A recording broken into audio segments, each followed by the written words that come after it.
señores, amigos todos de la Asociación de Diplomados en Genealogía, Heráldica y Nobiliaria y alumnos de nuestra Escuela Marqués de Avilés, que aquí hay algunos. Entonces, muchas gracias por vuestra presencia y hoy tenemos el gusto de presentarles a don Michael Aristasalado y Hernández, que nos va a hablar apuntes para un repertorio de escudos cívicos cubanos, estado actual y perspectivas.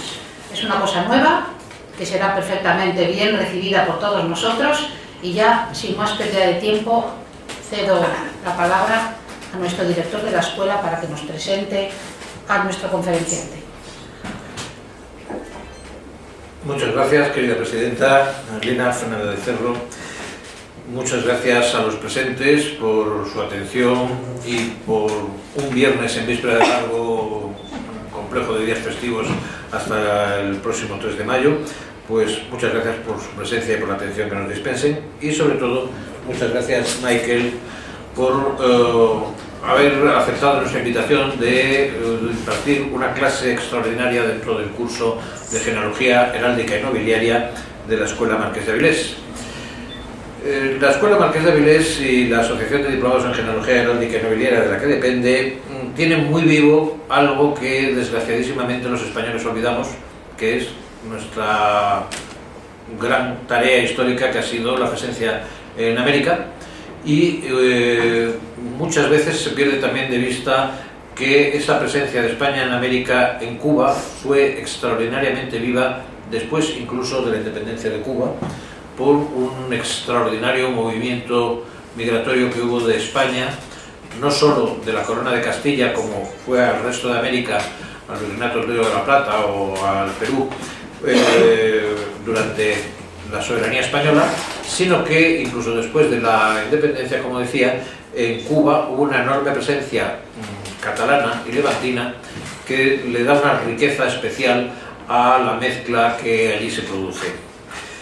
Esos lazos espirituales, culturales, religiosos, de toda índole, están rotos momentáneamente por una serie de accidentes de la historia de gran calado ideológico. Primero, lo que hace la independencia de Cuba, gestada y querida por una minoría muy influyente, no solo en Cuba, sino también en Estados Unidos, por qué no decirlo, que lo que estábamos hablando hace un rato, Michael y yo, con Miguel Ángel, que hizo que en España hubiese un embajador norteamericano en época de Isabel II que venía única y exclusivamente con la tarea prefijada de conseguir que España declarase la guerra a Estados Unidos para conseguir lo que se consiguió en el año 98. Este señor era muy especial y venía de tal manera mentalizado de que había que romper relaciones entre Estados Unidos y España, que lo primero que hizo cuando llega a Madrid es retar a duelo al 15º duque de Alba por un supuesto incidente que han tenido que ser embajador de Francia. Bueno, pues de estas historias podemos contar infinitas que dan idea de que efectivamente el que ve Ciudadano Kane, la película, o el que lee cualquier cosa, hay un abanico en el Museo Romántico en el que Cuba le dice a Isabel II, no me vendas. Entonces, si no era por compraventa, era por conquista. El caso es que había que conseguir que Cuba pasase a la órbita norteamericana. Bien, insisto en que esto quizá visto desde la atalaya de los historiadores, a lo mejor algún día volvemos a recomponer esos lazos, igual que lo que parecía una entelequia hace unos años de la Unión Europea, pese a todos los contratiempos que tiene, es una realidad. Pues quizás el día de mañana la Unión Iberoamericana sea una realidad tangible y tenga resultados positivos. Si a eso uniéramos que Cuba recuperase el ejercicio efectivo de la soberanía por parte del pueblo y las libertades, pues eso ya sería magnífico. La personalidad de Michael Aristasalado y Hernández es sorprendente. Es un hombre de tan solo 30 años que es miembro de la Unión Nacional de Historiadores de Cuba, es correspondiente de la Asociación Venezolana de Simbología y coordinador del Club de Simbología de La Habana. Ha publicado numerosos artículos sobre estas materias de simbología en revistas como la revista de la Biblioteca Nacional José Martí o en otras publicaciones extranjeras, y ya en 2006, chaval, en 2006 ganó el premio, una convención del Premio Anual Nacional de Investigación Cultural con el ensayo Los escudos cívicos en Cuba, que es la materia de la que hoy nos va a hablar, actualizando las reflexiones que en aquel momento se hicieran. Pero no solo en la heráldica municipal, que nosotros como estudiosos de estas materias tenemos que tener muy presente, y otras heráldicas que están más vivas hoy por hoy en el mundo. La heráldica cívica, la heráldica municipal y la heráldica deportiva, curiosamente, son las que están más vivas y las que mantienen más vivo el mensaje de la heráldica, no así la heráldica personal o la heráldica familiar, que están quizás en franca decadencia. El último trabajo en el que podemos mencionar otros campos de actuación, de investigación de Michael Arista Salado, es este que les presento, el Compendio Legislativo de Protocolo y Ceremonial de Estado en Cuba desde el siglo XVI a nuestros días, que queda emplazado, Michael, para en otro momento hablarnos de este asunto, porque es otra de las facetas que tenemos también muy descuidadas en España, aunque por suerte en los últimos tiempos se está volviendo sobre ello. La iconoprosopografía, el protocolo, el ceremonial, las muestras de la puesta en escena del poder, de la representación de la soberanía, etc.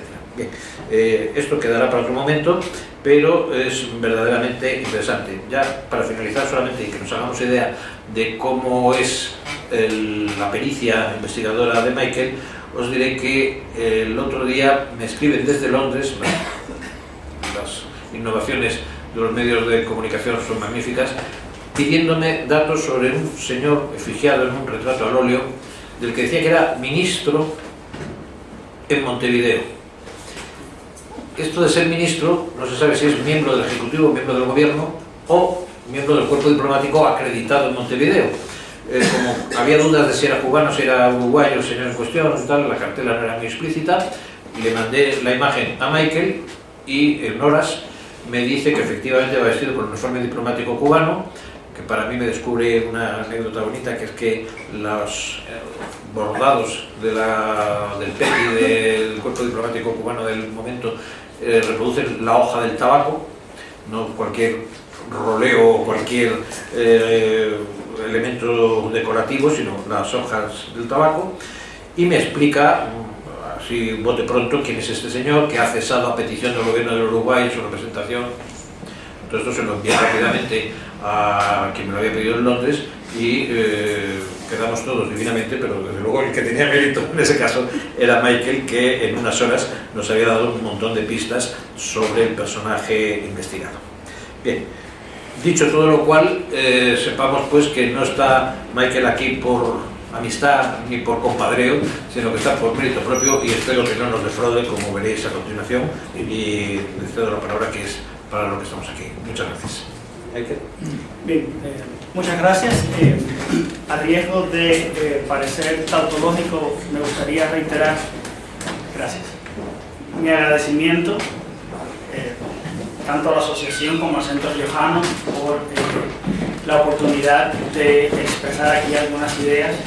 Bueno, noto que estoy en España porque es donde único soy todo. Bien, comencé a investigar sobre heráldica cubana hacia 2002. Con ese objetivo me dirigí a la Biblioteca Nacional y fue una gran sorpresa encontrar bellos repertorios de escudos brasileños, franceses, españoles, pero no había nada sobre heráldica cubana. Eso es, todavía hoy es una isla que no parece llamar la atención a los historiadores. Por lo tanto, me di a la tarea de recopilar información sobre la heráldica, digamos, la heráldica cívica cubana.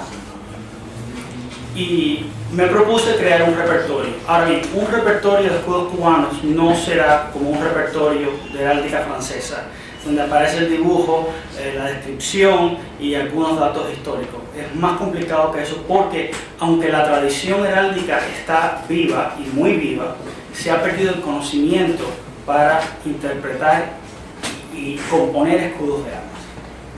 No quiero dejar pasar por alto que este año se cumple el 5º centenario de la heráldica cubana. En 1516, Cuba obtiene su escudo de armas, su primer escudo de armas, que luego sería ratificado en 1517. Esto es un dibujo que yo hice cuando tenía 20 años, inspirado en la Real Cédula de Simancas, que es la que otorga a Cuba su escudo de armas. Como verán, es una bordura contracomponada, pero en el interior aparece la Virgen de la Asunción y Santiago Apóstol. Para hacer un repertorio de escudos cubanos, no solamente hay que comenzar con este escudo primado de 1516, también hay que hacer alusión a otros escudos que fueron hechos para Cuba. Aquí tenemos este escudo de Joaquín Infante. Infante fue un abogado guayamés que redactó un proyecto de constitución al calor de las revueltas independentistas en Venezuela. Se dice que era amigo de Francisco de Miranda. Redactó este proyecto de constitución que nunca estuvo en vigor, pero destaca que ya en la concepción de Infante aparece en su constitución la idea de un escudo y una bandera para el nuevo Estado. Esta versión es una interpretación personal que yo hago de la descripción que tiene su proyecto de constitución. No es la que se conoce de Hurtado de Mendoza, que es otra interpretación que ha estado publicada. Como pueden ver, es la imagen de una mujer precolombina rodeada de tabaco. Tenemos también el escudo de la Luisiana. Luisiana formó parte de la administración de la Capitanía General de Cuba y por lo tanto debe ser recogida también como parte de lo que en un momento fue la Capitanía General de Cuba, que incluía la Florida, que incluía la Luisiana. Y tenemos también otro escudo. Este es el escudo de Cuba Española. Es un grupo que propugna la invalidez del Tratado de París y promueve la reincorporación de Cuba al Reino de España como una comunidad autónoma. El repertorio también tiene que recoger lo que pasa en la vida, aunque estos escudos obviamente no pertenecen a ningún cuerpo territorial, no pertenecen a ningún estado, pero funcionan y deben ser recogidos como tales. Aquí tenemos dos diseños que se usan actualmente por la Administración del Estado, a pesar de que hay una ley de los símbolos nacionales aprobada por la Asamblea Nacional en 1983. Claro, Cuba no es un Estado de Derecho, no existe división de poderes, una ley es algo formal, pero es significativo que la regulación de los símbolos nacionales se haga en forma de una ley. Los primeros indicios datan de 1903, o sea que a Cuba le tomó 80 años aprobar una ley, o sea, aprobar una norma jurídica con rango de ley que regulara los símbolos nacionales. Lo que he podido investigar es que los primeros intentos comienzan en 1903. El Congreso de la República, como Cuba comienza su vida internacional, empieza a, ¿cuáles son las regulaciones del escudo nacional? Que es una ley del escudo nacional. Al final es un gran fracaso. La comisión nombrada lo que dice, el Ejecutivo verá lo que hace. El Ejecutivo dictará un decreto en su momento, lo cual hizo Tomás Estrada Palma en 1906. La ley lo único que hace la ley es cambiar el azul celeste por el azul turquí, ambas cosas que no tienen nada que ver con la heráldica. Pero en 1983 la Asamblea Nacional aprueba la ley de los símbolos nacionales. Como anexo a la ley hay todo un esquema milimétrico para hacer el escudo, con directrices, bisectrices, tantos milímetros, cosa que nunca se ha usado. En cambio, el Estado, las organizaciones del Estado, lo que usan son estos dos escudos que, como verán, no cumplen las leyes heráldicas. Hay tonalizaciones, hay perspectiva, los azules son todos distintos, de manera que recoger en un repertorio heráldico, yo tengo en primer lugar un conflicto ético. O sea, se trata de recoger, hay que recoger lo que se usa, pero hay que también dar una crítica. Y no es dable criticar sin proponer. O sea, no basta decir, el escudo no es heráldico y esta es una solución. De manera que la solución que yo le di fue un proceso de normalización heráldica, que es este. Este es el escudo que elimina las tonalizaciones, elimina la perspectiva, elimina todo lo que no es propiamente heráldico, tratar de salvar lo que puede ser salvado dentro de los cánones heráldicos. Ahora, lograr que se reconozca este escudo es otra historia, pero por lo menos ese sí es heráldico y está recogido como tal en el repertorio, con las razones por las cuales ese debe ser el escudo de Cuba, si en un futuro la Asamblea Nacional decide reformar la ley.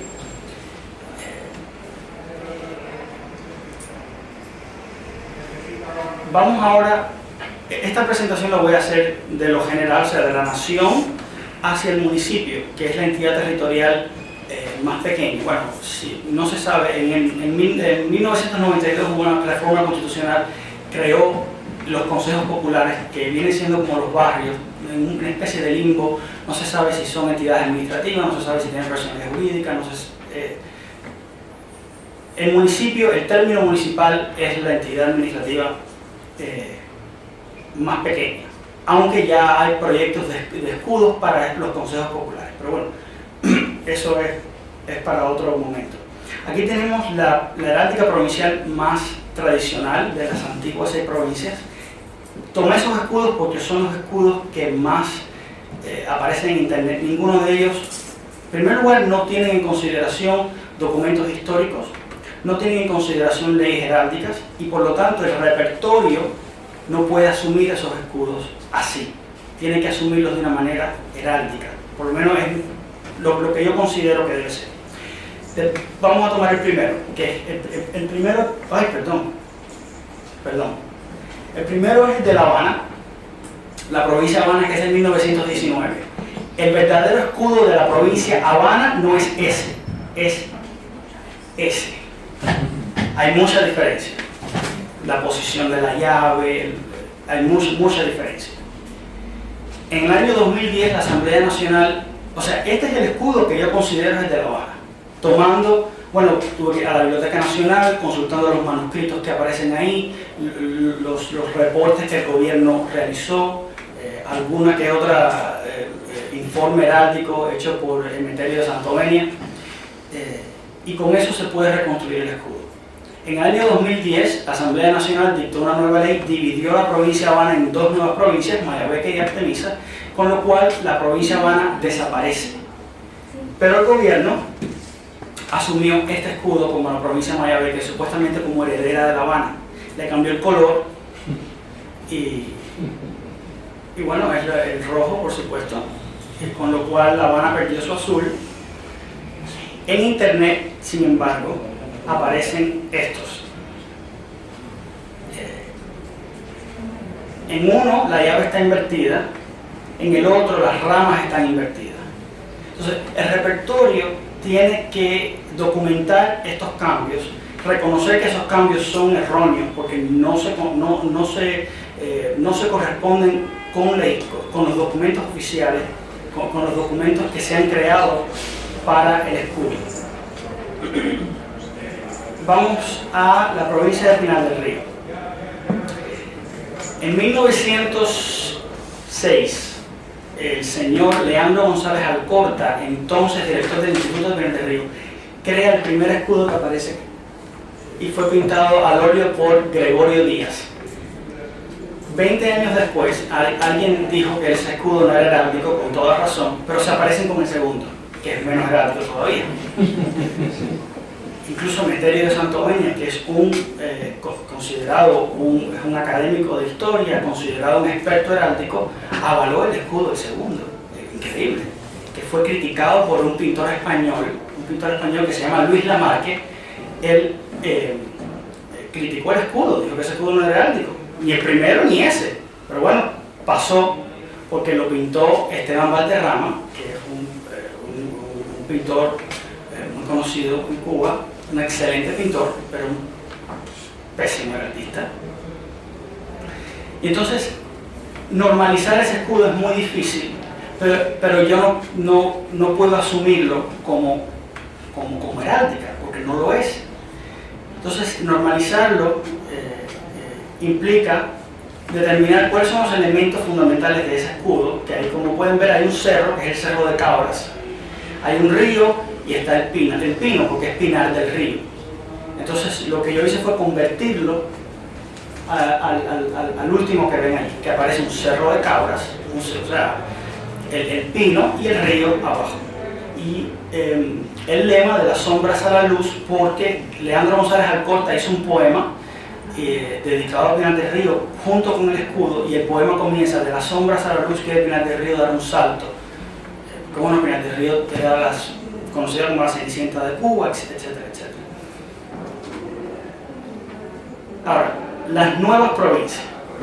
Cuba ya no tiene 6, ahora tiene 15 provincias, aunque hay algunos sectores. Bueno, yo vivo en Miami y decir eso puede costarme la vida, porque el exilio histórico no reconoce las nuevas provincias, etcétera, etcétera. Pero la realidad es la realidad, nos guste o no nos guste. Entonces, en el año 95, y esto es una prueba de que la heráldica como tradición sigue viva, pero el conocimiento para hacer un buen escudo de armas es lo que se ha perdido. En el año 95, el gobierno provincial de Holguín se aparece con este adefesio que ven aquí. En el año 2004, yo comencé a investigar la heráldica cubana en el año 2002. En 2004 propuse al gobierno que cambiaran el escudo, que no era heráldico, por muchas razones que, por supuesto, todos ustedes podrán tener muchas razones para cambiar el escudo.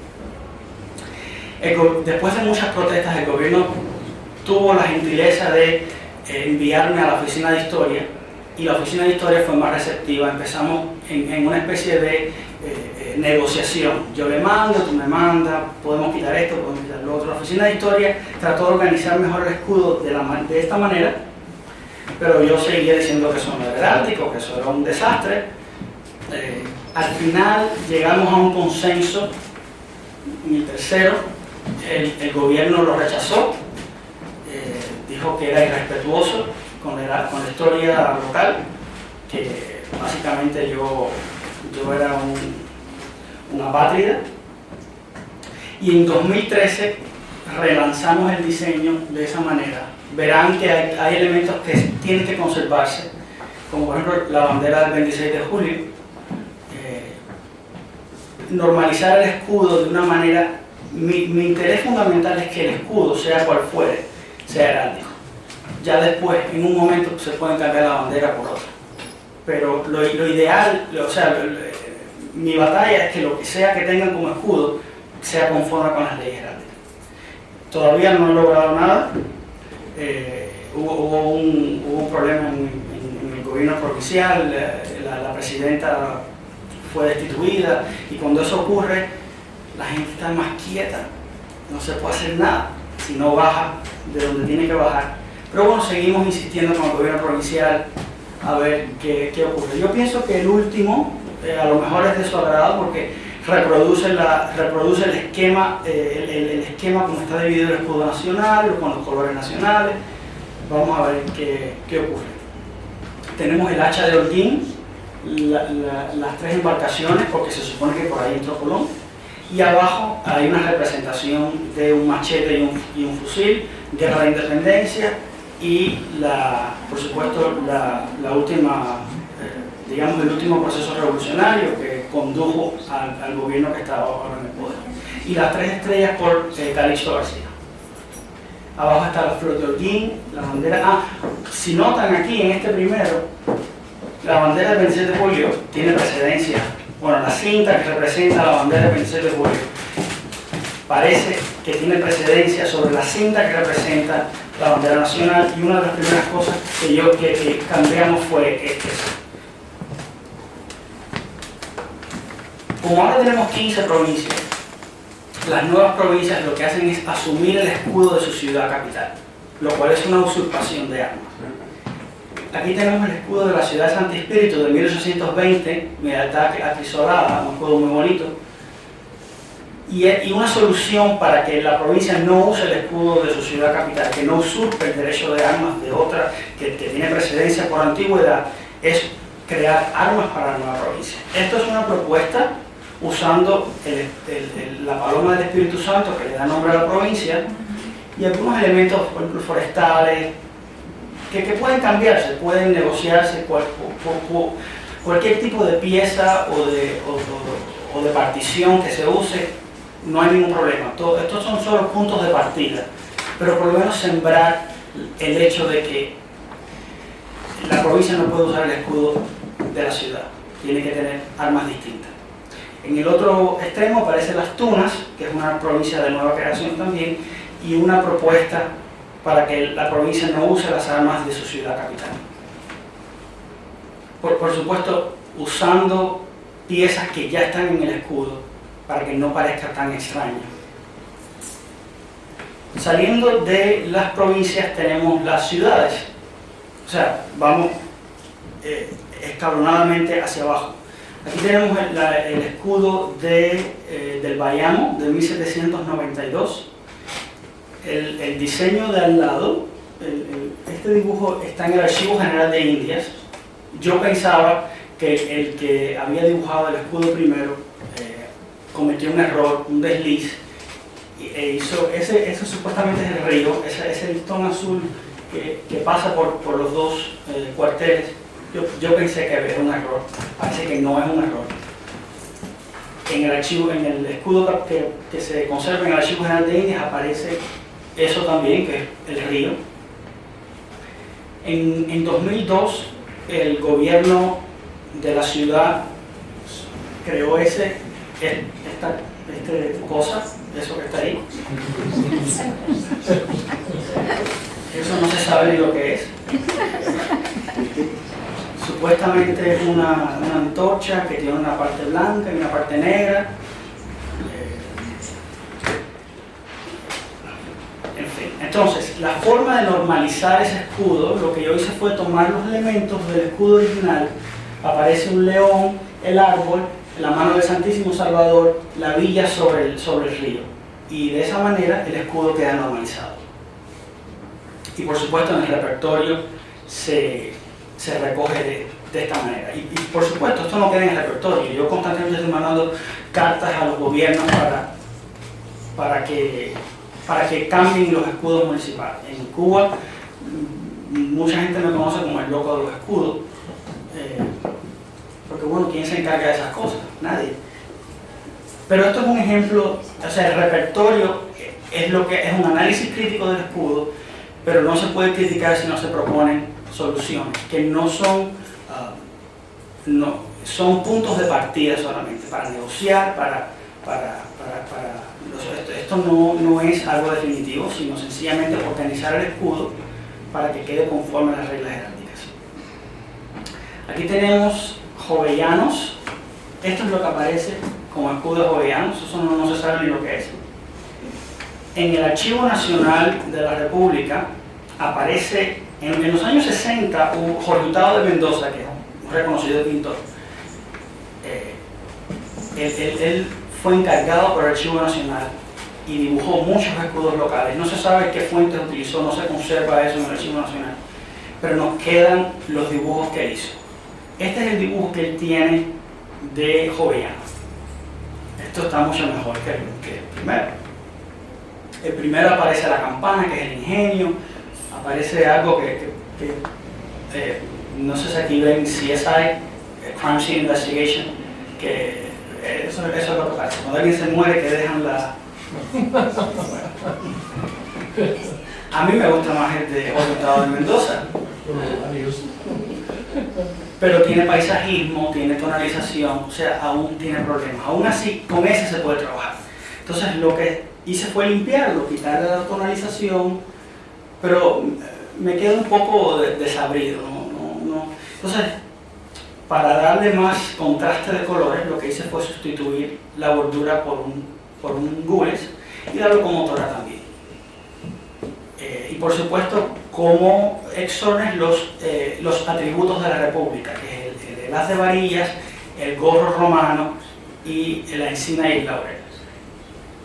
Que por cierto, la ley de los símbolos nacionales dice que es un gorro frigio, pero no es un gorro frigio. El único gorro frigio que hay en Cuba es el de Pinar del Río, porque tiene las orejeras. Los restos son gorros romanos. Y bueno, en la moneda por el cincuentenario de la República se hizo un gorro frigio porque se ve como orejera, pero la tradición es gorro romano.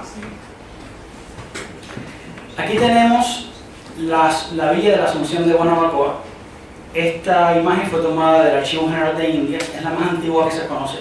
El escudo data del 1743. es probablemente el escudo local más antiguo vigente en estos momentos, el escudo municipal más antiguo vigente en este momento, porque el de La Habana, que es de 1665, ya tiene rango provincial. Esta es otra imagen del escudo de Guanabacoa, del Archivo General de Indias también, y esta es la más conocida, la que circula por internet, la que aparece en la papelería del gobierno, y gracias a que aparece en la papelería del gobierno, por lo menos lo usan, pero tiene un problema, no es heráldico. El que lo dibujó, qué bueno que lo dibujó, pero no es un escudo heráldico. La normalización heráldica es muy compleja, porque las personas se casan con un dibujo, y si varías el dibujo, no lo reconocen como escudo. Es lo que yo llamo el modelismo, o sea, el escudo es el modelo. Como piensan las personas, el escudo es el modelo, pero el escudo no es el modelo, el escudo es la descripción heráldica. Cualquiera lo puede dibujar, no importa si el león tiene orejas largas, cortas, eso es irrelevante. Normalizar este escudo, para normalizar este escudo hay que consultar la Real Cédula que dice, bueno, el escudo se compone de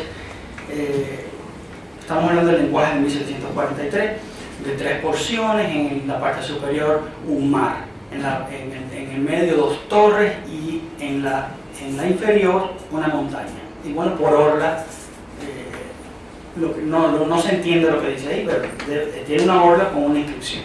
Entonces, esta es la normalización del escudo. Qué bonito, ¿verdad? Eso sí es un escudo. Eso sí, ¿quién diría que Cuba tenía un escudo así tan imponente, tan majestuoso? En 1821 se le concede el Colegio de Carlos III a la Villa de Guanabacoa. Entonces, yo me tomé la licencia, no tiene que ser así, pero yo me tomé la licencia de poner las gemelas en representación del mar. Me parece que es más limpio, pero se puede hacer un mar, no hay ningún problema. Las 2 torres y el monte. Entonces, por bordura general de gules y la inscripción que dice escudo de armas de la Asunción de Guanabacoa por el rey nuestro señor don Felipe V, textualmente como dice la Real Cédula.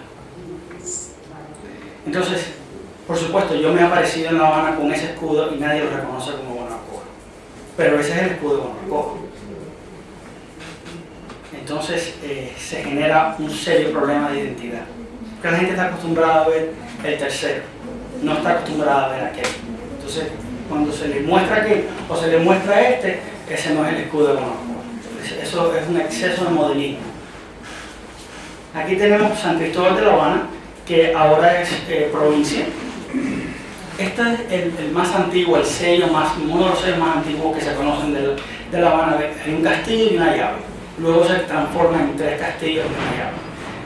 El escudo de La Habana fue concedido en 1665 por Real Cédula de Mariana de Austria, y llegó a tal punto que en pleno siglo XX, estamos hablando de 1930, me indica cuando esté en el tiempo, en 1930 llegó a hacer esto, es decir, la corona real por todo lo alto, el vellocino de oro, el dentado en punta, buen anagrama. Entonces, el entonces historiador de La Habana, Emilio Roy, encargó a un conocido heraldista que revisara el escudo, que necesitábamos una legislación sobre el escudo nacional, y bueno, se llegó a este diseño. A mi juicio, ese diseño no es realmente la Real Cédula dice, y tendrá por armas 3 castillos y una llave. Por la ordenación natural, los 3 castillos deberían estar bien ordenados, pero como ven, están puestos en faja.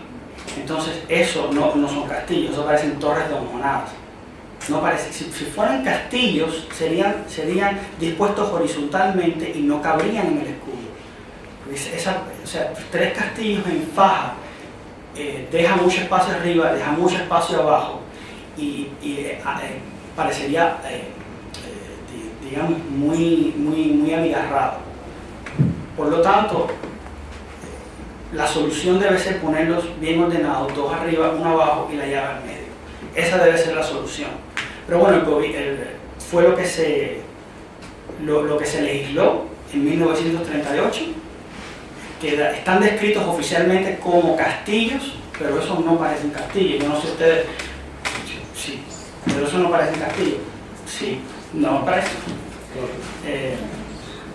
Entonces es un problema. Bueno, yo lo veo como un problema. Tenemos otros escudos locales muy vistosos, muy bonitos, como este, por ejemplo, de Alquizar. Aquí tenemos Bejucal, que está inspirado en el escudo de los marqueses de Santiago, de San Felipe y Santiago. Aquí tenemos San Antonio de los Baños, y este es el escudo de La Habana, como yo creo que debe ser. 3 castillos y una llave, pero esos sí son castillos. Está el lienzo de muralla con sus 3 torres y la del medio más alta. Aquí tenemos 2 hojas de cómo el repertorio está saliendo, que supongo que deba salir para finales de este año. Como ven, aparece el nombre de la entidad, en este caso Cuba, y un análisis histórico de todos sus escudos, de cuál ha sido su regulación, cuándo fue su concesión. Aquí tenemos el escudo de la República de Cuba y al lado del escudo de Camagüey, de la provincia de Camagüey, con reproducciones facsimilares de los primeros diseños y un análisis de por qué esos escudos no son heráldicos y cuál es la forma de solucionar ese problema. Con lo cual, en tiempo récord, y como es costumbre en mí, he concluido la conferencia. En esto es lo que estoy trabajando ahora, y hay municipios que no tienen escudos, para los cuales también se crean. Bueno, propongo, algunos de ellos, por ejemplo, se ven aquí. Incluso ha llegado a nivel del gobierno municipal, pero nadie se atreve a aprobar nada. No sé cuán familiarizado estén con la forma de actuar, del actuar administrativo en Cuba, pero en Cuba nadie hace nada por cuenta propia. O sea, si no viene orientado, nadie se atreve. Entonces llega el gobierno municipal, muy lindo, muy bello, pero no me atrevo a aprobarlo. Entonces, pero seguimos haciéndolo, seguimos tratando de empujar. Y la suerte, o sea, no la suerte, la esperanza es que cuando salga el repertorio, por lo menos la semilla de la curiosidad se pueda implantar. Muchísimas gracias por su atención.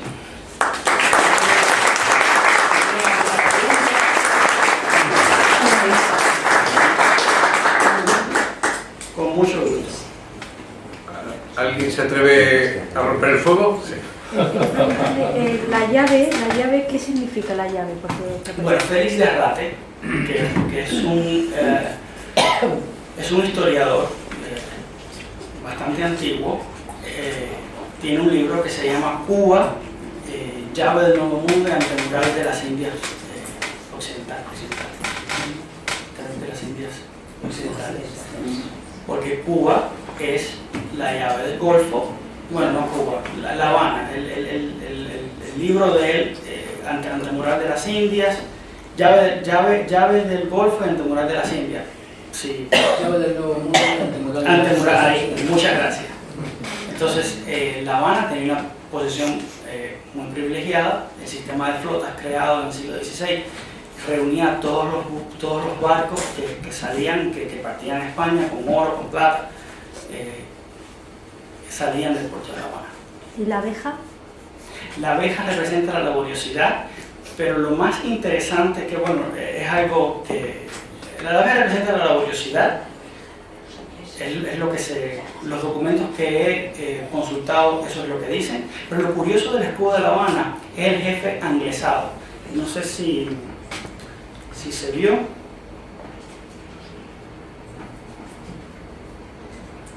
El jefe del escudo de La Habana tiene puntas.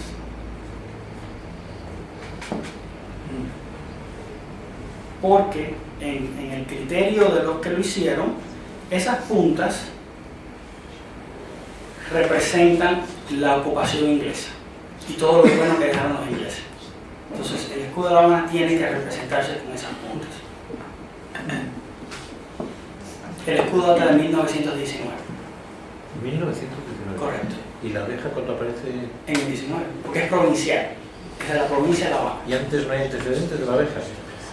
Es que no, entonces... Para La Habana no. No, claro, es que la abeja es un signo de los merovingios, que es el que adopta Napoleón sustituyendo las lises, porque de lejos puede parecerse a las lises, pero en última instancia lo que tiene es un gran trasfondo masónico. Sí. La laboriosidad es puramente un sistema calvinista, protestante y en última instancia masónico. Bueno, hay varios escudos cubanos que traen no solo la abeja, sino la colmena, que es lo mismo. Es lo mismo. Es 101% masónico en Cuba, porque en todos los municipios cubanos, en todas las provincias, todo lo que es la lucha colonial, la lucha anticolonial, como le llamaban, contra la metrópoli española, pues tiene un trasfondo masónico, como lo tuvo, como se está demostrando hoy, en toda Latinoamérica, entonces, pues, y toda Iberoamérica, el nombre oficial que tiene. Entonces, pues claro, el trasfondo que tiene, la potencia que tenían las logias masónicas en Cuba, en plena época de Menocal, cuando se aprueba el escudo en La Habana, el presidente de la época de la danza de los millones, en la época en que era el efecto llamada de todo el mundo emigrar a Cuba porque todos los pesos se reproducían en miles, pues sencillamente era la colmena de las logias y de la fundación de logias hasta en los lugares más inverosímiles de Cuba. Entonces, claro, no tiene otra sección que podamos ver de la época española como no sea el influjo americano, el influjo francés en contraposición del español y de la influencia napoleónica con la abeja de La Habana como un símbolo sencillamente de ruptura con España. A mí me gustaría que me aclarases, por favor, Michael, la concesión del collar de Carlos III a un municipio, sea en Cuba o sea en la península, a mí eso me suena extrañísimo. también. No he podido llegar al documento. Lo sé. No tengo el documento, pero sé la historia. Sabemos la historia en Cuba de Pepe Antonio. José Antonio, el gran voluntario del ejército español, Gómez de Bullones, exactamente, de la villa de Guanabacoa, súbdito de Guanabacoa y súbdito, por supuesto, de su majestad el rey Carlos III, fue el que cuando los ejércitos eran minoritarios y la flota inglesa de la Almirante Vermell estaba en las puertas de La Habana para tomarla por Cojímar, que es el mar que aparece en el jefe del escudo de Guanabacoa, o sea, la puerta, y dos de los torreones son el torreón de Cojímar y el torreón exactamente, el de Bacuranao. Entonces, Cojímar era la fortaleza de entrada del mar de Guanabacoa, está a escasos 3 kilómetros de la costa, la villa de Guanabacoa, y Cojímar, que es una pedanía de Guanabacoa, era donde estaba la fortaleza de vigilancia a 6 kilómetros al oeste de La Habana, del castillo del Morro. Entonces, ¿qué sucede? Cuando Pepe Antonio, viendo que las fuerzas españolas eran, o sea, las fuerzas regulares del ejército español eran insuficientes en el año 1762, cuando la toma de La Habana por los ingleses, en el mes de febrero, arma una milicia popular y él se pone al frente de ella para repeler a las fuerzas españolas, a las fuerzas inglesas que toman el Morro de Cojímar, que sencillamente tenía una guarnición de 30 efectivos y me imagino que la mitad estarían durmiendo. Entonces, pues claro, ¿qué sucede? Él intenta repeler la fuerza de la toma por los ingleses. No lo logra porque era una fuerza superior grandísima. Por supuesto, 1762, reinando Carlos III en España, después se crea el Marquesado del Real Acuerdo, el Marquesado de la Fidelidad y otro marquesado que no me recuerdo, que tienen que ver con las fuerzas de los principales españoles que había en La Habana. Pepe Antonio, José Antonio, como lo conocen todos, muere en Cojímar en este intento de lucha con los ingleses y desemboca en el desembarco del Almirante a 6 kilómetros de La Habana y toman el castillo del Morro desde la parte de atrás, o sea, por la parte que viene avanzando hacia el oeste. Entonces, los ingleses, como sabemos, están en Cuba solamente 11 meses. En noviembre de 1762 se cambia la Florida y las Bahamas por Cuba y se restituye la soberanía española en Cuba. Y entonces, por ese hecho, por haber muerto el principal líder contra las fuerzas ocupacionales, un súbdito de Guanabacoa, José Antonio, en la lucha contra los ingleses, le conceden en el año 1837, o sea, bastante años después, 30 y tantos, 60 y tantos años después, en la época ya de Fernando VII, no, todavía pasamos, en la regencia exactamente, se había comenzado en la época de Fernando VII, en la época de la ocupación, o sea, el hecho de que se elevara Guanabacoa a villa, o sea, era una villa, pero que se elevara a la categoría de ciudad como La Habana, como estaba en la periferia de La Habana, capital metropolitana y capital de la isla, pues no se le concede el mismo rango, pero se le concede el rango que no tiene el escudo de La Habana de la medalla de Carlos III, o sea, el collar de Carlos III, que es, vamos a decir, lo que más destaca de un escudo cubano con fidelidad con un rey de España y con un reinado tan importante como el de Carlos III, el gran último de los grandes reyes españoles. Santiago de Cuba tiene concedido una condecoración, pero no es colonial, es posterior. Es una condecoración del gobierno de ahora, pero no la luce en su escudo, aunque tiene derecho a usarla. Claro. Pero no la luce. Pues bueno, es el otro caso de una ciudad cubana que tiene concedido una condecoración. La villa de Guanabacoa, o sea, de Nuestra Señora de la Asunción de Guanabacoa, la fiesta de la tutelar que se celebra por supuesto el 15 de agosto, la fiesta canónica, es una fiesta muy popular. Guanabacoa es la ciudad de Cuba que más sincretismo religioso tiene, es donde están los grandes babalaos, los grandes sacerdotes de las religiones afrocubanas y todo lo demás, y hay una total dicotomía entre la jerarquía católica, por supuesto, entre la iglesia y el sincretismo religioso afrocubano.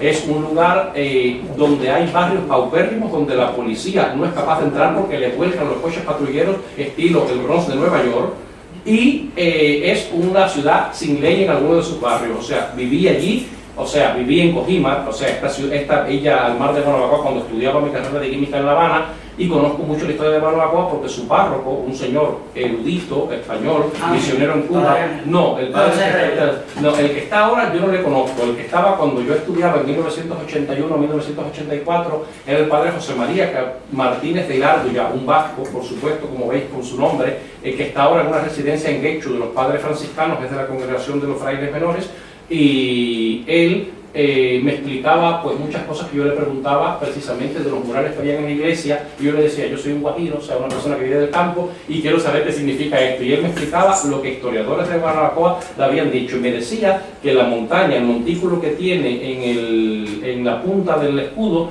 se refería a la parte más alta que tiene la villa de Guanabacoa, que es toda muy llana, totalmente llana, incluso en algún momento fue cenagosa, que tiene que ver con la actual casa de Conde Peñalver, porque donde están los territorios de los centrales antiguos de la casa de Peñalver, que es un barrio, una pedanía también de Guanabacoa, al sur de la ciudad, al sureste de la ciudad, estaba el montículo más alto que había de lo que era Peñalver, o sea, la villa de Peñalver, la pedanía de Peñalver, y que era el lugar más elevado que tenía, o sea, como decir la torre de la catedral de Utrecht, 110 kilómetros, la altura más grande de Holanda. Entonces eso le hacía en un territorio llano por completo, y que hacía una referencia de una montaña, referencia a los montes que hubo en la época del descubrimiento, en la época de la primera colonización de Cuba, porque de los bosques de Guanabacoa, que era una tierra, Guanabacoa, en términos siboney, tiene una sección que significa algo de bosque. No lo sé, porque el término de mi pueblo, jatiboní, con lengua taína, significa algo de bosques también, y sé que había alguna analogía en lenguas diferentes indígenas. Y los primeros galeones que se construyeron en el puerto de La Habana, en los reales astilleros de Regla y de Casablanca, venían de bosques de Guanabacoa, y parte de lo que tenemos hoy en día aquí en nuestra provincia de Madrid, en el Real Monasterio del Escorial, en la biblioteca, la más grandiosa que hay en España de la época del Imperio Español, vienen de los bosques de Guanabacoa. Todo eso es lo que te puedo decir de Guanabacoa, no mucho más.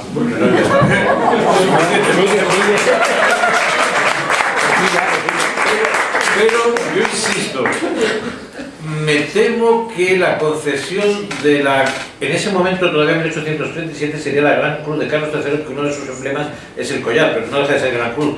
La insignia del collar, la dignidad del collar, la crea Alfonso XII, mucho después.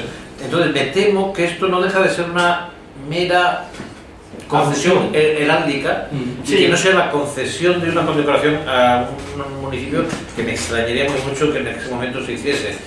Si eso no fuera así, sería un hallazgo grande para la orden de la historia de la orden de Carlos III. Es muy posible que sea lo que usted está diciendo. No debe ser nada extraordinario. Que es un recuerdo a Carlos III. No debe ser nada extraordinario. Una forma, sí, Pero bueno, sería cuestión de verlo, no sea que vaya a haber una cédula concediendo Juan, una yo condecoración. llevo tiempo buscando ese documento, pero tengo mucho que buscar. Ya. Es demasiado. No, de todas formas se puede hacer un estudio serio y ver qué es, efectivamente, que es una aportación ¿Qué fue lo que heráldica, exactamente que fue? es un recuerdo, una memoria de Carlos III a través de la insignia. En cualquier caso, desde luego sería la cruz, la gran cruz, pero no el collar, porque no existía como tal.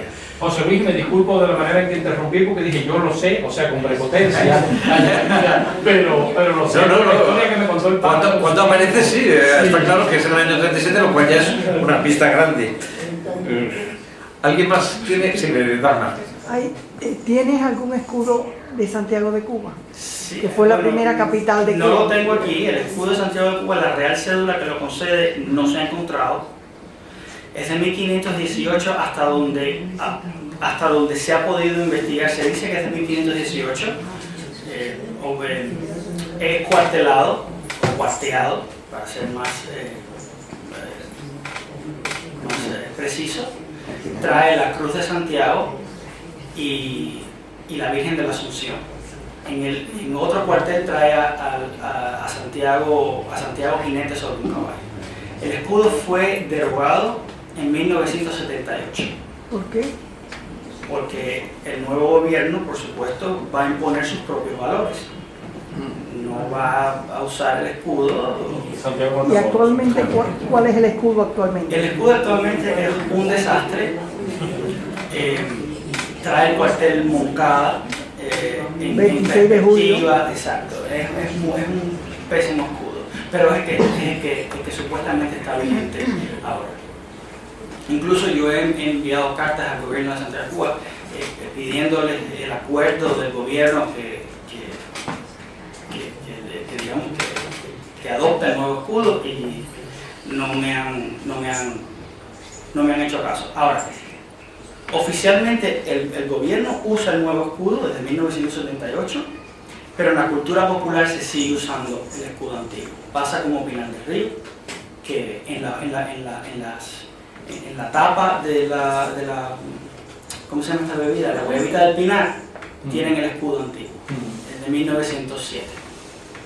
Y el escudo, en el escudo donde está la palmera, cuando yo era niña lo que pintábamos era la palmera como símbolo.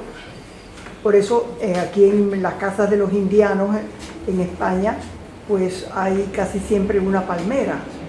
En Asturias y en Galicia siempre hay una palmera, la casa la hizo un indiano. Pero se veía un río, que era el río más grande, que era el Cauto, y las montañas del Pico Turquino. Y ahí veo que lo que hay es una llanura y una palmera. Correcto. Así Pero mismo. ya no pintan En realidad, la montaña del Pico Turquino y el río Cauto. en la ley aparecen las montañas, pero en el escudo original de Tehuacán no hay montañas, no hay río, no hay nada de eso. Eso con el tiempo, incluso muchos escudos aparecen con un triángulo rojo. En la punta aparece un triángulo rojo. Por casualidad tienes el de Guantánamo, que es una de las ciudades más nuevas de Cuba, Lo tengo, de es de 1814. Bueno, el escudo es de 1870 y trae una colmena. Lo Trae tienes una aquí, colmena, no, aquí no lo tengo, pero el escudo es un río que se bifurca y sobre esa se bifurca, hay un promontorio y sobre ese promontorio hay una colmena. Es que mi sobrino y yo somos de ese vecinos. momento, Michael, Sí, cómo no. ahí te puedo hacer una salvedad. En el escudo, la patrona de la ciudad de Guantánamo, desde principios del siglo XIX, cuando se Santa creó Catalina. Santa Catalina de Ricci, se conoce como la colmena de la fe, porque era una madre muy prolífica y por todo lo demás, y entonces en ese sentido puede haber un antagonismo y contraposición entre lo católico y lo masón, o sea que es una manera de poner por la santa patrona de la ciudad. Pero sí, el escudo lo tengo, está registrado en el repertorio. Es que los antepasados nuestros, de mi sobrino y mío, fueron de los fundadores de Guantánamo. Esa familia fue uno de los fundadores de Guantánamo. Qué bien. Bueno, la provincia de Guantánamo usa el escudo de su ciudad. ¿Alguien más quiere...? Las familias así importantes de Cuba, ¿Tienen escudos o no ha habido? Sí tiene, y puede consultar un libro de María Teresa Cornide, hay varios, pero María Teresa Cornide es una excelente genealogista que se ha dedicado y ha publicado, de hecho ella tiene un libro que se llama Historia de Familias Habaneras, donde aparecen los escudos de armas de las familias más prominentes, de fundadoras de La Habana. ¿En qué fecha está editado ese libro? Es de hace poco, de principios del siglo XX, o sea, es del siglo XXI. Sí, es de ahora, del siglo XXI. Porque eso ya lo publicó hace muchos años el conde Jaruco. Sí, el conde Jaruco publicó, y Nieto y Cortadella, correcto, pero yo asumo que ya eso se conoce, ya eso no es noticia. Pero María Teresa Cornide hizo la genealogía de familias fundadoras de La Habana que están vinculadas con su genealogía. Aparecen los escudos también. La verdad es que podríamos estar semanas y además, perdón, José. Solo una pregunta. ¿Los capitanes generales tienen un escudo propio de capitanes generales o usaban el suyo? No entiendo la pregunta. ¿Cómo? Si los capitanes generales de Cuba tenían un escudo común a todos los capitanes generales o usaban el suyo propio. Muchos usaban el suyo propio. Y se puede ver hoy en el Museo de la Ciudad, que es el antiguo Palacio de los Capitanes Generales, aparecen los óleos de los capitanes generales con el escudo de ellos. Algunos tenían, otros no los usaban. Lo que yo no he... la investigación es un proceso que nunca se termina. Siempre hay cosas que no se conocen, siempre hay visiones nuevas. Uno de los elementos que yo me gustaría investigar más es sobre la insignia de los capitanes generales, porque hay referencias sobre, por ejemplo, cuando Jiménez de Castellano se dice que en la cultura popular, que fue el último capitán general, se dice que bajó llorando las escaleras del palacio, había perdido Cuba, fue que le tocó capitular. Se dice que se monta en el barco con la insignia de los capitanes generales, y eso no he podido encontrar descripciones sobre el tema. Es posible que en la insignia o fuera una insignia general o tuviera algo particular de ese capitán general. Realmente no lo sé. Permíteme te digo de nuevo, Michael. Sí, la insignia de los capitanes generales, según lo que tengo oído, porque como todo el documento original donde puede haber, se refiere a los 3 castillos famosos de La Habana, y quizás estarían más representados como las 3 torres o lo que fuera, porque hablaban de las fortalezas militares de La Habana, grandes, la Punta, la Cabaña, el castillo de Antares, y entonces en algunos documentos que habrá que buscar en el archivo quizás de Simancas, en el archivo general de los propios capitanes generales, en el archivo general militar de Segovia, puede que se encuentre algún membrete, alguna cosa, aunque sea muy vasta, pero muy básica, donde se haga referencia al ordenamiento, pero hablaba de las 3 fortalezas de La Habana porque era la fortaleza militar, el castillo de la Fuerza, el castillo del Morro y el castillo de Antares, el castillo de la Fuerza. Sí, exactamente. Sí, incluso la que es hoy bandera de La Habana tiene forma de cola de Milano, está inspirada en la provincia marítima de La Habana. La bandera, o sea, los colores de la provincia marítima, que tenía forma de cola de Milano, y eso pervive hasta hoy. Ha llegado a nosotros la bandera de La Habana, aunque esté mal hecha y tiene todos sus problemas, pero mantiene esa forma, o sea, y se usa. Y yo aprovecho, porque no lo dije antes cuando hablé de Guanabacoa, para darte gracias enormemente, porque desempolvar y hurgar donde no hay, o sea, donde hay mucho desperdigado, pero que durante décadas enteras no ha habido nadie que se ocupe de esto, cuesta mucho. Y lo que dice, vienes una semana a España y vas al archivo de Sevilla de Indias durante 3 días y no es ni la punta del iceberg. Entonces no es para nada lo que se quiere y lo que hay que hacer en todo este tipo de investigaciones. Y yo, bueno, pues encomiablemente por ser compatriotas y por el hecho de que llevamos pues 7 años ya comunicándonos, pues me alegro enormemente porque, tal como decía José Luis, es encomiable que con 30 años de edad ya tengas tu 5º libro publicado, o sea, contando los libros de condecoraciones, los 3 que son 3 libros. Bueno, si sumamos son 1.600 páginas que dan mucho de hablar, sin contar el que tienes a punto de publicar precisamente sobre el ordenamiento de heráldico cubano. Entonces, pues, uno se sumaría 2.000 páginas y ya quisieron los historiadores que han acabado con la Academia de la Historia Cubana, que no se sabe dónde tienen sus fondos, si se han podrido, si los tienen metidos en algún sótano de la seguridad del Estado porque eran perniciosos, y ahora ni Eusebio Vilar se ha atrevido a rescatarlos, quizás porque estén desbaratados, o sea que no existe absolutamente nada, y había mucha relación entre las Reales Academias Españolas con la Academia Cubana, porque el vínculo de Cuba y España durante los años de la República nunca se terminaron, siempre fueron grandes, y de hecho son todas las obras publicadas por Nieto Portadellas, correspondiente de la Real Academia Española, por el conde de Jaruco, con su correspondencia con Calvo y Chacón como embajador de Cuba en España, y con toda su residencia, que consta en los libros de Calvo y del conde de Jaruco que hay en la Biblioteca Nacional. Aparece la dedicatoria a Calvo y Chacón en su residencia de la calle San Bernardo número 45 del primer ejemplar de su libro de Historia de Familias Cubanas. Era un vínculo enorme entre la antigua provincia de ultramar de Cuba con el Reino de España. Y entonces, pues eso es algo para quitarse el sombrero, que hayas comenzado con tus 30 años a desempolvar algo que quienes estamos fuera, que hemos tenido que salir por lo que bien conoces de la historia cubana, que no podemos regresar allí y menos volver en archivo, hoy en día puedas mantener correspondencia con los ayuntamientos, con las autoridades provinciales, con las autoridades municipales, y hasta que no venga el cambio que todos esperamos, te aseguro que no se aprobarán en masa todos los cambios que estás proponiendo. Así que enhorabuena por ello. Gracias, muchas gracias.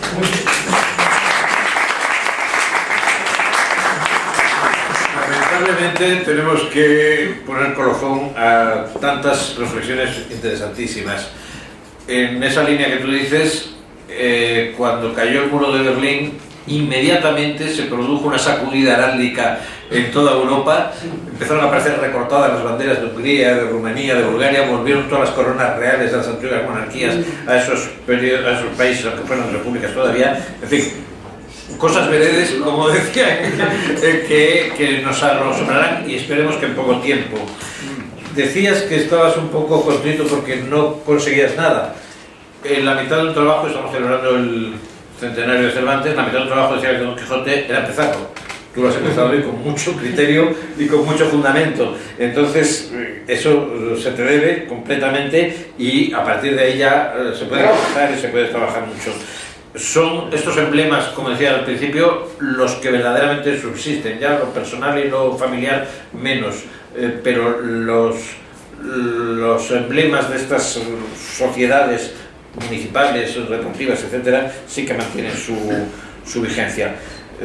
Insisto, podríamos estar muchos por aquí, pero yo creo que de momento, y por agradecer al Centro Riojano su paciencia para nosotros, yo solo te pongo un trabajo más, como no tienes que hacer, que es la iconografía de Santiago. A mí sobre todo me interesa el Santiago a caballo, el Santiago jinete, el Santiago caballero de Clavijo, puesto que estamos en el Centro Riojano, y esos que han ido desapareciendo tanto de la heráldica como en otros muchos lugares, también en España, por desgracia, están desapareciendo muchas imágenes de Santiago a caballo, pues recuperarlos, clasificarlos y conocerlos también como un elemento muy importante de la personalidad española en América, que hay muchísimo. Recordemos el famoso Santiago Mateíntes, etcétera, etcétera. Bueno, pues simplemente con ese buen hacer que tú tienes a la hora de criticar, de exponer y de conocer la esencia de estos fenómenos de la falerística, de la sigilografía, de la heráldica, de todos estos símbolos en general, pues que te apuntes también a este tema de Santiago como representante del Centro Riojano que me toca en este caso. Y le devuelvo la palabra sin más a nuestra presidenta. Muchas gracias. Pues muchísimas gracias por algo que no esperábamos, pero que ha resultado muy interesante por esperanzador. Porque hay muchas puertas abiertas cuya trayectoria todavía no se conoce, pero que estés trabajando en eso es sumamente positivo, porque ha de ser difícil. Según has dejado entrever, de una manera muy discreta, pero difícil. Pues muchísimas gracias.